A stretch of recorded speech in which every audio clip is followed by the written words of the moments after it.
Neil, thank you so much for your time. It's Sunday, it's the final day of the Adelaide 500, final day of the 2023 season. How's the weekend been? Well, it was a great race yesterday, and it was nice to see Brodie get up and win that championship. You know, we've been tracking his progress in the recent couple of seasons, and he's just gone so stratospheric in this 23 season. It's been really impressive. So I'm thrilled for him, and it was a great day. It's great to see. I saw Craig Lowndes rock up just before, and I think within the 5 metres of him walking from the little buggy to the pit garage, he signed about 10 autographs and had 5 pictures. How passionate have the fans been this weekend? Oh, it's great. This is an awesome event. You know, we missed it when we had that little pause period in the middle, but we've been here since 1999. I was here in the paddock in 1985 when Formula One first came to town, and it's the ideal city. The track location's perfectly located right on the edge of town.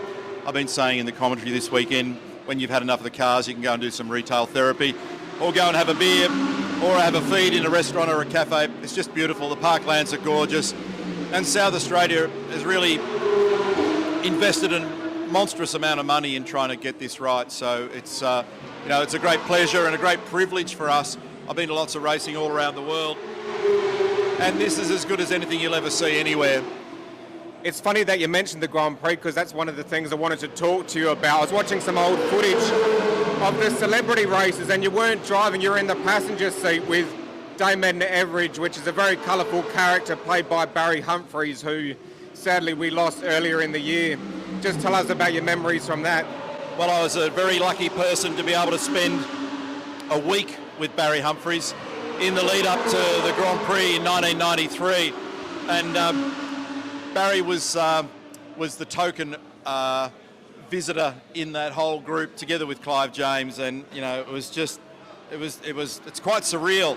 And he wasn't, because he'd spent his whole life being driven around in hire cars, he really wasn't a great driver. So in the end, I had the responsibility of signing off the licenses for everybody, and they said, you know, is he competent enough to be able to drive? And well, actually no. So they said, well, you're going to have to go with him. So that was an experience, but what an amazing artist. I was really saddened by his passing earlier in the year, and I'm staying in a hotel around the corner from Her Majesty's in Adelaide here. And when I trained him that week, he gave us tickets to the concert, or to the event, to the show, and it was one of the most amazing things that I've ever done. So I had a ball with him, or her, as the case may be, and very fond memories that I'll carry to the grave.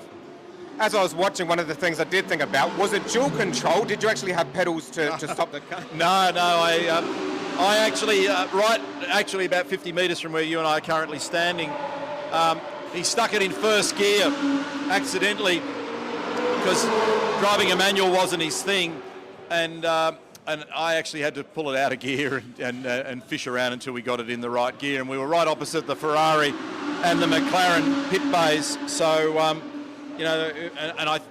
I have a vivid recollection. Ayrton Senna and Ron Dennis were standing on the pit wall when all this was unfolding, and I thought, these are industry peers, and you do not want to be sitting alongside a guy dressed as a girl in a car covered in diamantes with big glasses on it, trying to fish around, trying to find a gear. So that was a funny experience, but an enjoyable one. Yeah.